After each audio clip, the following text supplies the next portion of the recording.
ମୋ ଭାଇ ଭଉଣୀ ବୃକ୍ଷଲତାଙ୍କର ଆତ୍ମ କାହାଣୀ ଶୁଣି ହୃଦୟ ହେଉଛି ହାଣି ମୋ ନାନୀଲୋ। ଆଲୋ ବୃକ୍ଷ ଦିଏ ଅମ୍ଳଜାନ, ବୃକ୍ଷ ଦିଏ ଶୀତଳ ପବନ, ବୃକ୍ଷ ଦିଏ ଔଷଧି ମାନ ମୋ ଭାଇ ହେ। ଛୁଆ ପ୍ରସବ ହୋଇଲେ ଏନ୍ତୁଳି କାଠ ତ ନ ମିଳେ ବଲେ ଗୋ, କରେଣ୍ଟରେ ମୁର୍ଦାର ପୋଡ଼ିଲେ ମୋ ନାନୀଲୋ।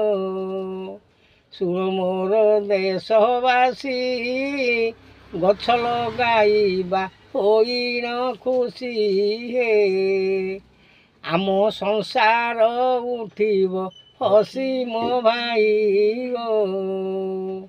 ଶୁଣ ମୁଁ କହୁ ଗଛ ଲଗାଇଲେ ପ୍ରଜା, ହସିବ ଆମରି ଧରଣୀର ଜାଗୋ। ଏବେ ଭୋଗୁଛେ କେତେ ଅବସ୍ଥା ମୋ ଭାଇ ଗୋ।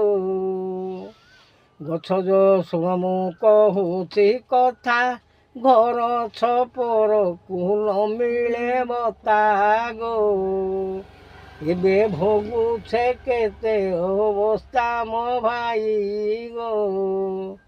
ଈଶ୍ୱରଙ୍କ ଦତ୍ତ ଧନ, କାଟି କରି ଆମେ ହେଲେ ନିଧନ ଗୋ।